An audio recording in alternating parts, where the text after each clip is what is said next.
Hello guys, इन question को देखो। Question number 1, question number 2, question number 3, question number 4, question number 5। 5 question जो है ना, इसको आप हल्के में मत लेना। ये 5 क्वेश्चन से आप लोग अभी 100 से भी ज़्यादा फैक्ट अभी आप नोट डाउन करने वाले हो, जो कि एग्जाम से रिलेटेड है और एग्जाम में आएंगे हो। आपको एक एक पॉइंट, एक एक फैक्ट जो भी मैं बताऊंगा आपको ढंग से कॉपी में लिखना है। आप देखना, अगर आप मॉक भी दोगे या फिर आगे जब एग्जाम दोगे तो आपको खुद रियलाइज़ होगा कि काश मैं इसको ढंग से कर लेता। इसीलिए अभी आप ढंग से इसको करो, रिवीजन करते रहो, याद करते रहो, कॉपी में नोट डाउन कर लो और देखना आपको इसका फ़ायदा मिलेगा। तो चलो लेक्चर को शुरू करते हैं।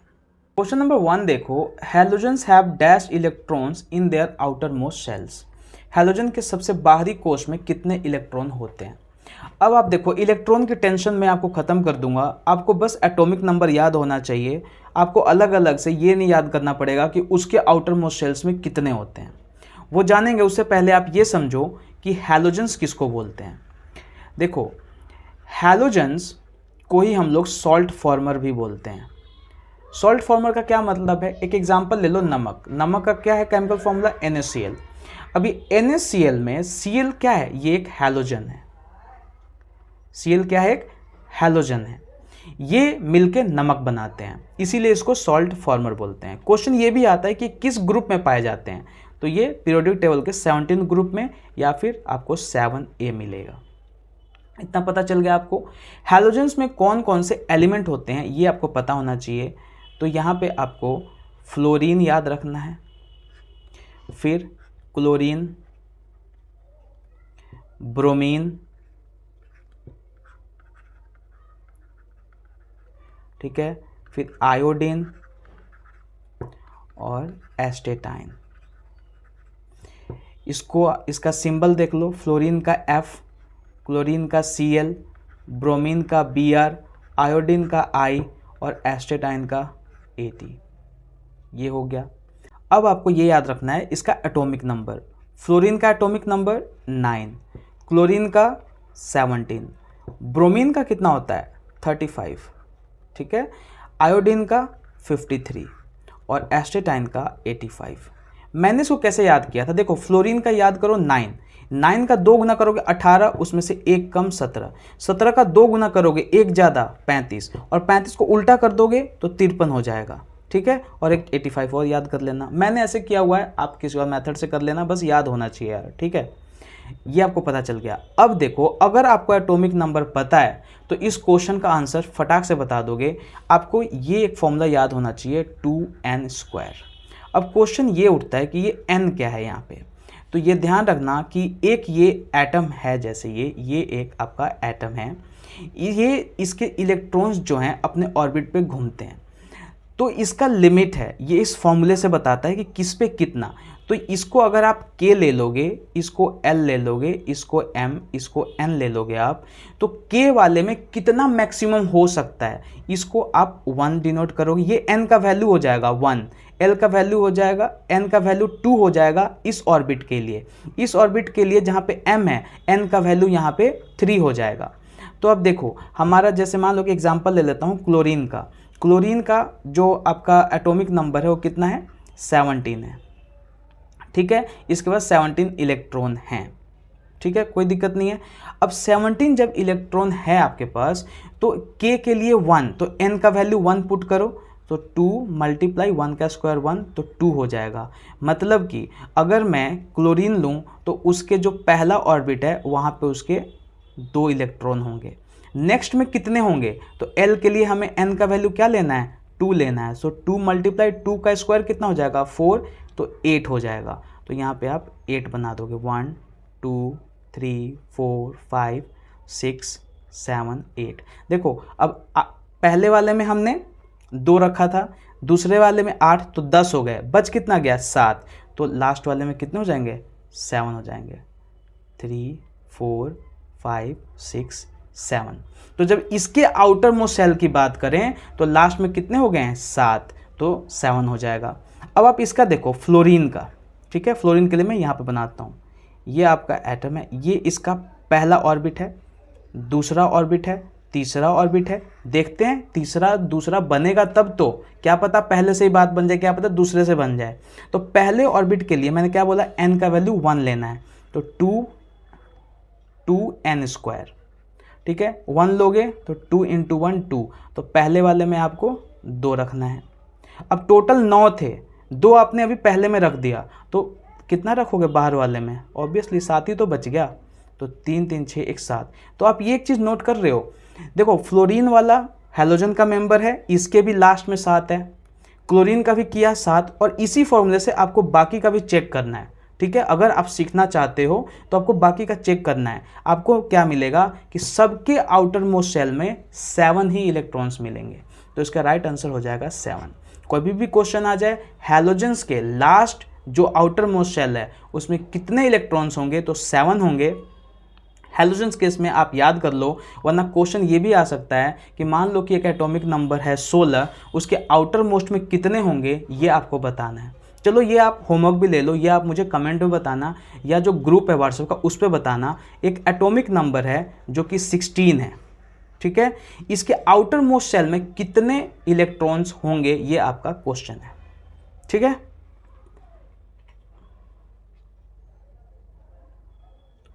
क्वेश्चन नंबर 2 देखो, बोलक art is a dance from the state of Karnataka. बोलक आर्ट क्या है, पेंटिंग है, म्यूजिक है, स्कल्पटिंग है, या डांस फॉर्म है, तो राइट आंसर हो जाएगा इसका डांस। कर्नाटका के केस में आपको फोक डांस याद रखना है। देखो क्वेश्चन पढ़ के निकल नहीं जाना है, क्वेश्चन पढ़ के आपने आंसर दे दिया, आपको पता चल गया बोलक आर्ट। अब इससे रिगार्डिंग आप 4 से 5 चीज़ें और याद करो। जैसे फोक डांस में आपको इसका एक यक्षगान जो कि मोस्ट इम्पॉर्टेंट है आपको याद रखना है। यक्षगान के बाद आपको एक और याद रखना है भूता आराधना, ठीक है, भूता आराधना। अब आर्ट है ना बोलक आर्ट, एक आप कोम्ब आर्ट याद रखो, कोम्ब आर्ट। अब ये आर्ट कहाँ आएगा, कर्नाटका केस में आर्ट आएगा। तो आप कभी इससे अलग आ जाता है तो आप हिट एंड ट्रायल मार सकते हो, बहुत चांसेस है कि वो सही हो जाए। अब एक कुनीथा याद रखना, ठीक है, जैसे डोलू कुनीथा, एक ये हो गया, और एक वीरभद्र, वीरभद्र कुनीथा, ये आप याद रखना। एक ये याद रहेगा, कोम्ब आर्ट याद रहेगा, यक्षगान, भूताराधना, बोलक आर्ट, बात बन जाएगी आपकी। फोक डांस में इससे अलग नहीं पूछेगा कर्नाटका के केस में। क्वेश्चन नंबर 3 देखो, who among the following is the author of book democrats and dissenters. Arun Shourie, Ramachandra Guha, Nalini Singh, Gurcharan Das, तो राइट आंसर हो जाएगा रामचंद्र गुहा। अब रामचंद्र गुहा की कुछ और इंपॉर्टेंट बुक है, जैसे पैट्रियोट्स एंड पार्टीशन, ये एक याद रखना। ये एक इंपॉर्टेंट है, the India after Gandhi, most important है। और एक याद रखना makers of modern India, makers of modern India, ठीक है। आप मुझे बताओ चोखर बाली किसकी बुक है, रविंद्रनाथ टैगोर। रविंद्रनाथ टैगोर को जो नोबेल प्राइज़ मिला था वो कब मिला था, 1913 में, किस बुक के लिए, गीतांजलि। ठीक 200 साल 200 साल, देखो 200 साल बोल रहा हूँ, 1913 के 2 साल बाद 1915 में क्या मिला था इनको, नाइटहुड की उपाधि मिली थी। और ठीक 4 साल बाद 1919 में इन्होंने इसको त्याग दिया था। क्यों, जालियांवाला बाग जो हत्याकांड हुआ था, जो जनरल डायर के ऑर्डर की वजह से हुआ था, उसके विरोध में इन्होंने इसको त्याग दिया था, याद रहेगा। इसी तरीके से आपको लिंक करके पढ़ना है। जब एक क्वेश्चन आप पढ़ते हो तो उसके साथ एक्स्ट्रा आप क्या पढ़ पाओगे, आप टाइम वेस्ट ना करो, इसीलिए मैं ये लेक्चर लेकर आ रहा हूँ, ताकि आपको एक्स्ट्रा जो टाइम दोगे, गूगल करोगे एक्स्ट्रा क्वेश्चंस वगैरह के लिए, वो आपको यहाँ पे मिल जाएगा। और साथ ही साथ आप जो अलग से क्लास ले रहे हो किसी टीचर की, जीके का सिलेबस कंप्लीट कर रहे हो, वो तो करना ही है, ये नहीं कि इसी पे सिर्फ डिपेंडेंट रहना है। इससे आपका एक्स्ट्रा जो फैक्ट होगा ना स्टैटिक, वो कलेक्ट होता रहेगा, ठीक है। क्वेश्चन नंबर 4 देखो, who among the following is credited with the postulating 3 laws of planetary motion. Planetary motion मतलब जो प्लैनेट मोशन करते हैं, अपने ऑर्बिट पे रोटेट करते हैं, सन के अराउंड रिवॉल्व कर रहे हैं, तो उसका जो ये पोस्टुलेट है उन्होंने क्या बताया था, किसने बताया था, ये क्वेश्चन है। क्या गैलीलियो गैलीली ने, इसाक न्यूटन ने, टाइचो ब्राहे ने या जोनास केपलर ने? तो इसका राइट आंसर हो जाएगा जोनास केपलर।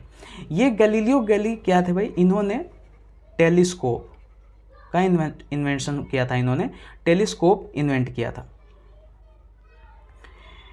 इसाक न्यूटन, देखो इसाक न्यूटन का क्या रखोगे, इनके 3 laws of motion, most important question ये आता है कि 3 लॉज ऑफ मोशन किसने दिया था, इसाक न्यूटन ने। पहला मोशन क्या बोलता है कि अगर बॉडी रेस्ट पे है तो रेस्ट पे ही रहना चाहेगी, मोशन में है तो मोशन पे ही रहना चाहेगी। दूसरा क्या है, force is equal to mass into acceleration. तीसरा क्या है कि every force has equal and opposite reaction, कि मतलब अगर आप किस फोर्स लगा रहे हो, जिस पे लगा रहे हो वो भी उतना ही लगाएगा। तो ये 3 लॉज ऑफ मोशन है, आपको बिल्कुल टिप पे होना चाहिए, याद रहना चाहिए। अब देखो यहाँ पे मैं आपको एक्सप्लेन करना चाहूँगा कि ये प्लानिटरी मोशन जो इन्होंने बताया था वो क्या था। देखो ये क्या मैंने बना रखा है, देखो आप ढंग से देखोगे तो ये सर्कल नहीं है, ये इसको बोलते हैं इक्लिप्स। और जो हमारी अर्थ है वो सर्कुलर मोशन नहीं करती है, वो इक्लिप्टिकल मोशन करती है, मतलब इस पे वो घूमती है। तो पहला उन्होंने यही दिया था कि जो अर्थ है वो एक इक्लिप्टिकल ऑर्बिट पे अपना मोशन करती है, और जो सन है वो किसी एक इसके सेंटर पे रहेगा। कहने का मतलब है जब इक्लिप्स है, ये एक जो शेप बना रखा है मैंने, ये क्या है, इक्लिप्स है। इक्लिप्स के 2 सेंटर होते हैं, एक ये और एक ये, 2 होते हैं, इसको हम लोग फोकाई बोलते हैं, ठीक है। तो यहाँ पे 2 सेंटर होते हैं और सन कहीं पे एक जगह पे हो सकता है। पहला उन्होंने ये पोस्टुलेट दिया था कि जो अर्थ है वो एक इक्लिप्टिकल मोशन करती है, इक्लिप्टिकल उसका ऑर्बिट है, और जहाँ पे सन किसी एक फोकाई पे हो सकता है, या तो यहाँ होगा या यहाँ होगा, पहला। दूसरा क्या था कि अगर ये सन है और ये अर्थ है, ठीक है, और 1 घंटे में उसने इतना एरिया कवर किया, 1 घंटे में, तो वो यही कह रहे थे कि इक्वल इंटरवल में 1 घंटे में वो एरिया सेम ही कवर करेगा। अगर यहाँ पे ए तो यहाँ पे भी ए ही। दूसरा ये था। तीसरा क्या था कि जो ये पूरा इसका ऑर्बिट का जो लेंथ होगा, ठीक है, ये क्यूब होगा। जैसे मान लो इसको मैं आर ले लेता हूँ, ये क्यूब होगा, और जो इसका डिस्टेंस होगा, जैसे मान लो ये अर्थ है, तो अर्थ का डिस्टेंस यहाँ पे कुछ और होगा, सन और अर्थ का देखो यहाँ पे कुछ और होगा, तो इसका ऑन एवरेज निकाला जाता है, ठीक है। ऑन एवरेज जब निकालोगे तो उसको मान लो टी मान लेता हूँ, तो उसके स्क्वायर डायरेक्टली प्रोपोर्शनल होता है क्यूब के। कौन किसका क्यूब, ये जो पूरा जो इसका जो ऑर्बिट है, जो इसका जो लेंथ होता है। समझ आ गया, ये इंपॉर्टेंट है, तीनों लॉ समझना। स्टेटमेंट के फॉर्म में आ जाता है कि इसमें से कौन सा है जो कि केपलर का जो पोस्टुलेट है उसमें से नहीं है। अब इसके साथ साथ आपको एक्स्ट्रा क्या याद रखना है कि जो अर्थ है उसका रेडियस कितना है, 6378.1 किलोमीटर। डायमीटर पूछते तो क्या करोगे, 2 से मल्टीप्लाई कर देना, हो गया। जो अर्थ है वो अपने एक्सिस पे जब रोटेट करती है तो आप बोलोगे कि वो 24 घंटे में करती है, इसमें क्या नया है, गलत है, 24 नहीं करती है, 23 घंटे 56 मिनट और 9 सेकेंड, 9 नहीं 4.091 सेकेंड ये होता है। 23 घंटा 56 मिनट 4.091 सेकेंड। अब जब ये धरती पूरा जब ये पूरा जो रिवॉल्व करती है, पूरा जब घूमती है सन के चारों तरफ, तो आप बोलोगे 365 दिन, ये भी गलत है। 365 दिन 6 घंटा और 9 मिनट, ये आपको ध्यान रखना है, ठीक है। अब और एक क्वेश्चन, जो मून है, मून की जो लाइट है धरती पे जब आती है कितना टाइम लगाती है, 1.3 सेकेंड, ठीक है। जो सन है, सन की जो लाइट है वो धरती पे जब आती है तो 8 मिनट मैक्सिमम को याद रहता है, 8 मिनट 20 सेकेंड एग्जैक्ट है, वो याद रखना, ठीक है। क्वेश्चन नंबर 5 देखो, which of the following is the meaning of पिश्ताक in the context of medieval Indo Islamic architecture.